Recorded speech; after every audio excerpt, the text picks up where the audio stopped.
are two readers. They look very much alike. This one's a good reader. But this one's a better reader.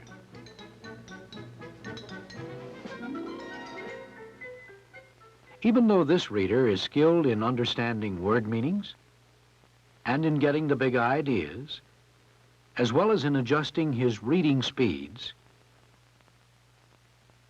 he's not as good a reader as this reader. Then why is this reader the better reader of the two? The answer, of course, is in the title of our film, Reading Growth, Reading Creatively. What this means is that this reader uses his reading skills in a special way. He's a creative reader. This reader isn't. Of course, what you want to find out now is what's the difference between a good reader and a creative reader. It's a small but very important difference. Let's begin with a very simple example. Say the boys are reading something about Benjamin Franklin and learning many facts, such as this one. He invented bifocal glasses. Now, our good reader will simply add this information to his collection of other facts and ideas about Franklin. But before our creative reader stores this fact away, he does a very important thing. He questions the fact. You see, he reacts critically to what he reads. Invented, he might ask himself? He knows from other reading he's done that people in China were wearing glasses when Marco Polo visited there in the late 1200s.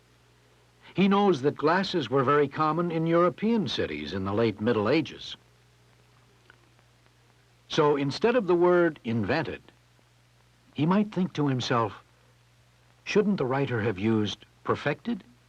For, as he remembers from still other reading he's done, the Wright brothers, who are often said to have invented the airplane, really only perfected it. And Marconi, who is often thought of as having invented the wireless telegraph, or radio as we call it, really only perfected it. So after temporarily questioning this fact, the creative reader takes another important step. He checks the fact in a reference book. In this case, he learns from an encyclopedia that what he had read was apparently correct.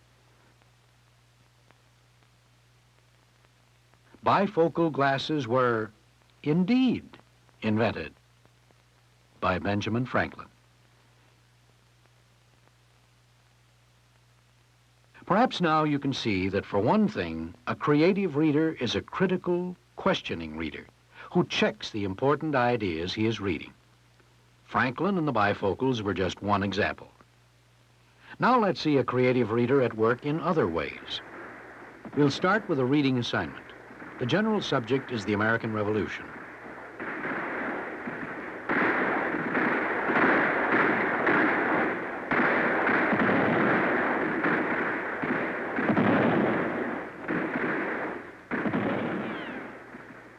Both our readers have been learning a great number of facts and ideas about the war for independence, as you would expect. Give me liberty or give me death. The British are coming! The British are coming! Here once the embattled farmers stood and fired the shot heard round the world. When, in the course of human events, it becomes necessary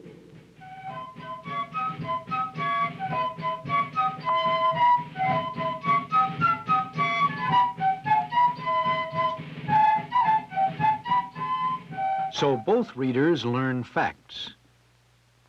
The good reader simply remembers them. The creative reader uses them. How? Well, to grow as a person, for instance. But first you have to know that our creative reader's mother is making something new for dinner tonight. She believes in creative eating. Our creative reader doesn't usually like to try new foods. Now, part of your growth as a person has to do with your attitude toward things that are new. And I know you're wondering what a new food has to do with creative reading and the American War for Independence.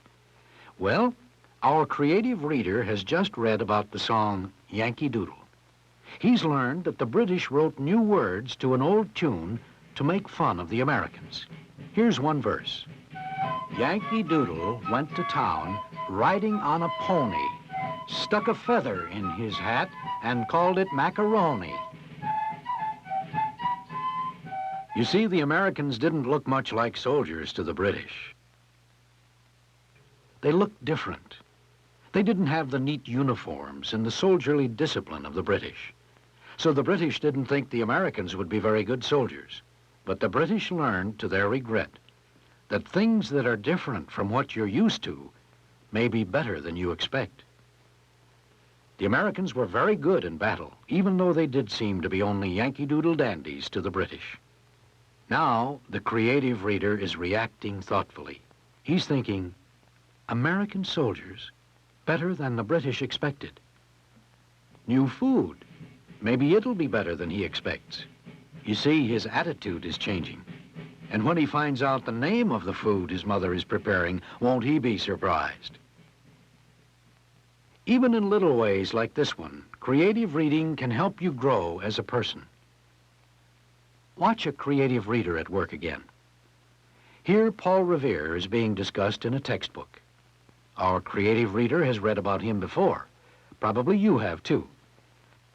Listen, my children, and you shall hear of the midnight ride of Paul Revere. That's from a famous poem by Longfellow. But as our creative reader recalls the poem, something seems odd to him. The textbook says that William Dawes rode with him. He thinks about the title of Longfellow's famous poem. It isn't called Paul Revere's Ride, and William Dawes also. Why?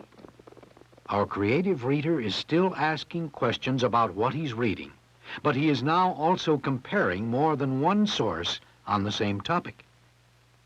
In comparing, he's aware that the different authors' purposes are different. He thinks of Longfellow and his reason for writing the poem. Although Longfellow based the poem on a real event, his purpose was to entertain, not to relate facts. On the other hand, the modern author of the textbook meant to inform his reader. Faithfulness to facts was important to him. The purpose of the poem is to entertain.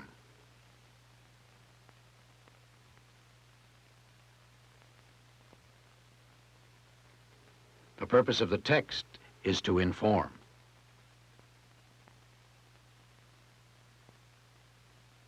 But since there's still a question in our creative reader's mind, he will check the facts in another source, an encyclopedia.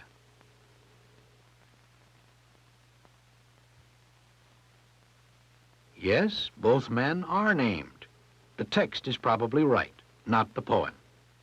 But a signal was sent from the Old North Church, just as the poem says in these lines.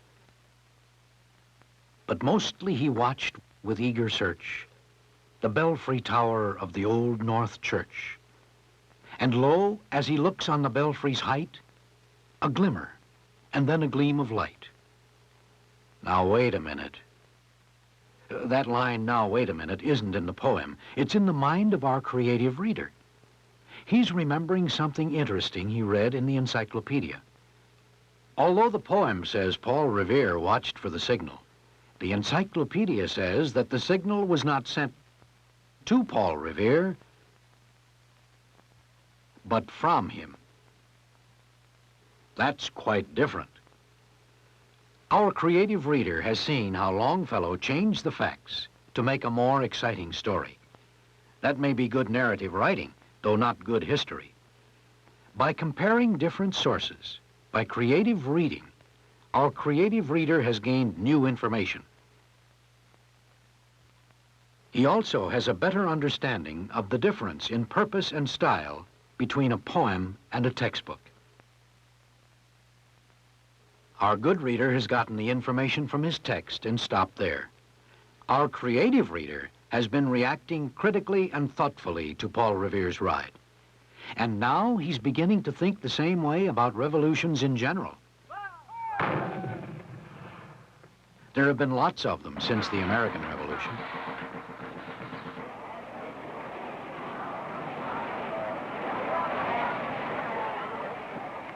There's even a story about a recent revolution in the newspaper. If our good reader reads the story, he might not relate it to his schoolwork, as our creative reader will certainly do. He's going to compare what he knows about the American Revolution with what he reads about this revolution. Who are its leaders, he'll ask. What do these men want compared with what the leaders of our American Revolution wanted? What were the reasons why our revolution was successful? Will this revolution succeed? If it doesn't, as ours did, you can see that our creative reader may understand why.